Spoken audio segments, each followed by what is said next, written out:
कर रहे हैं। दरअसल सुप्रीम कोर्ट का जो अपनी लक्ष्मण रेखा है वो तो बिल्कुल अलग है, लेकिन एक खतरा भी है कि अगर किसी एक पार्लियामेंट की अपनी बहुमत हो जाए लोकसभा में भी और राज्यसभा में, तो क्या उसके पास ये अधिकार हो सकता है कि वो संसदीय लोकतंत्र को पूरी तरीके से खत्म कर दे? वो किसी न्यायपालिका की जो निष्पक्षता है, जो स्वतंत्रता है, उसको खत्म कर दे और वो कहे कि जो कुछ भी संसद बनाएगी वही कानून होगा। तो खतरा ये भी हो सकता है कल जो हमारी संसदीय लोकतंत्र है उसको कोई सरकार आए और उसको पूरी तरीके से खत्म कर दे।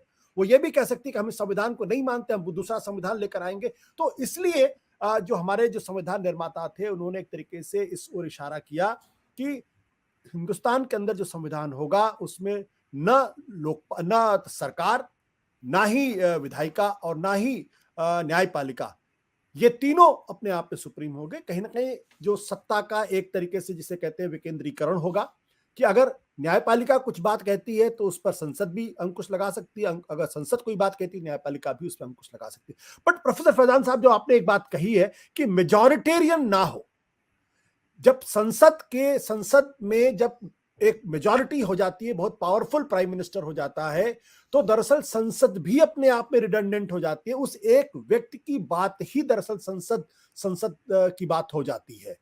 तो वैसे में चाहे वो इंदिरा गांधी का जमाना हो, चाहे नरेंद्र मोदी का जमाना हो, चाहे जवाहरलाल नेहरू का जमाना हो, वो खतरा हमेशा बना रहता है कि कहने को संसद है लेकिन बात दरअसल उस एक आदमी की होती है और सब लोग उसी को फॉलो करते हैं। तो अगर वो कहे कि नहीं ऐसा होगा और वही हो जाए तो शायद वो भी पार्लियामेंट की एक मौकरी होगी। तो ये क्या बात इस सही है। ओर जी जी ये बिल्कुल। बात तो बिल्कुल सही है कि आमतौर से पार्लियामेंट्री डेमोक्रेसी में ये कहा जाता है कि पार्लियामेंट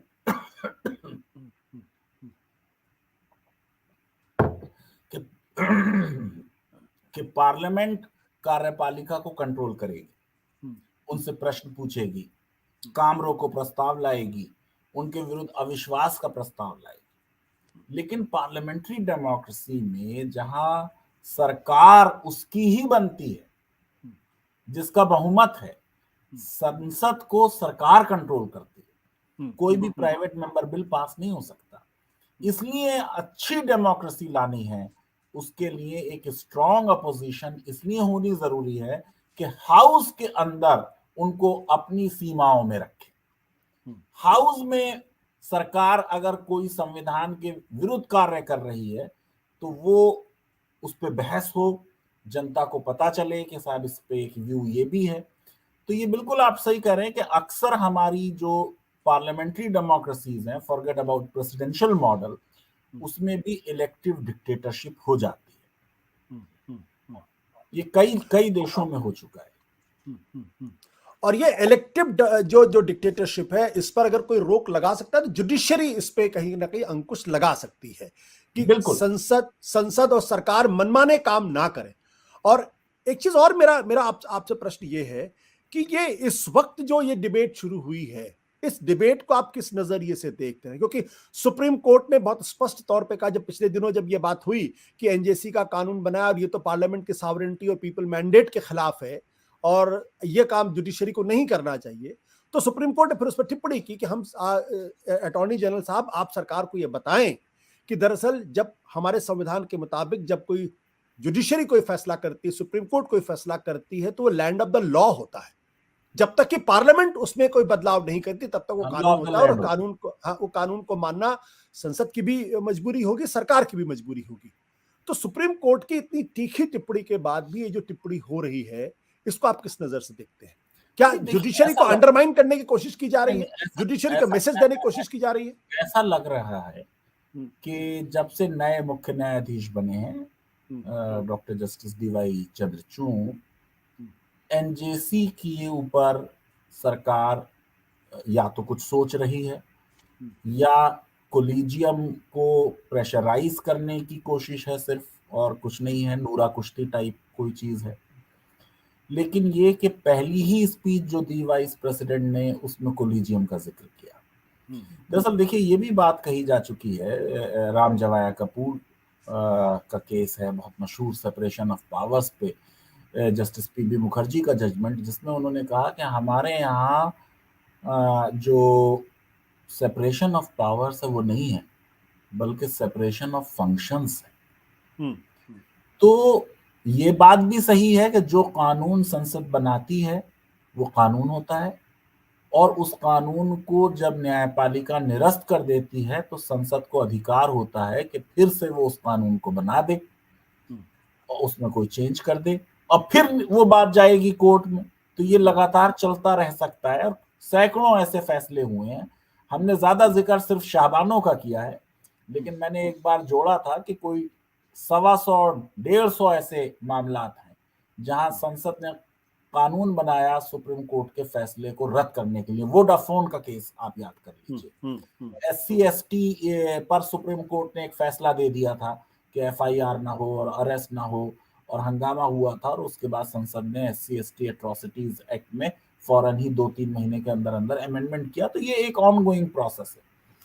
मुझे ये लगता है कि कहीं ना कहीं कुछ अनईज है, या वो दिखाई जा रही है अनईज, क्योंकि कुछ नाम गए हुए हैं, उन नामों के ऊपर अभी तक सरकार ने फैसला नहीं लिया है। मगर बड़े ताज्जुब की चीज ये है कि जब NJC का फैसला आया, उसके बाद आज उस फैसले को आए हुए 2016 का शायद फैसला है, 6 साल हो गए।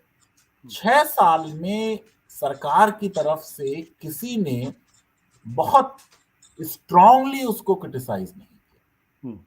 ये क्रिटिसिज्म जो है ये अचानक 1-1.5 महीने में इधर शुरू हो रहा है। तो क्या सरकार की मंशा दोबारा से NJC लाने की है? अगर सरकार की ऐसी मंशा है तो सरकार को पूरा अधिकार है कि वो NJC ले आए, और जो भी वो NJC लाएंगे उसको फिर फिर सुप्रीम कोर्ट को देखने का अधिकार होगा कि क्या वो संविधान के मूलभूत ढांचे का हिस्सा है या नहीं है। क्योंकि मूलभूत ढांचे में भी बड़ा आशुतोष भाई कंफ्यूजन है, क्योंकि जुडिशियल रिव्यू मूलभूत ढांचे का हिस्सा है, इस पे तो कोई बहस नहीं। लेकिन NJC के जजमेंट में ये कहा गया कि मुख्य न्यायाधीश का जो ओपिनियन है वो भी मूलभूत ढांचे का हिस्सा है। क्योंकि आपको मालूम है कि उसमें इस तरीके का प्रावधान था कि अगर 2 मेंबर्स जो बाहर से आ रहे थे, जो जजेस नहीं थे, अगर वो किसी प्रपोजल को ब्लॉक कर दें तो ब्लॉक हो सकता था। यानी एक आम आदमी जो है वो चीफ जस्टिस के ओपिनियन के ऊपर प्रिवेल कर सकता था। मैं समझता हूं कि शायद कुछ गुंजाइश थी NJC में कि अगर उसको इस तरीके से इंटरप्रेट किया जाता कि एक जज का नाम उसमें और ऐड कर दिया जाता, या ये कहा जाता कि चीफ जस्टिस ऑफ इंडिया का ओपिनियन जो होगा वो बाइंडिंग होगा। आमतौर से संवैधानिक विधेयकों में बहुत रेयरली कोर्ट स्ट्राइक डाउन करती है, तो वो एक एक्सेप्शन है, और शायद इसलिए एक्सेप्शन है कि उनके सुप्रीम कोर्ट की अपनी शक्तियों पर अंकुश लगाया जा रहा था, वरना आमतौर से सुप्रीम कोर्ट संवैधानिक विधेयकों को अपहोल्ड करती है।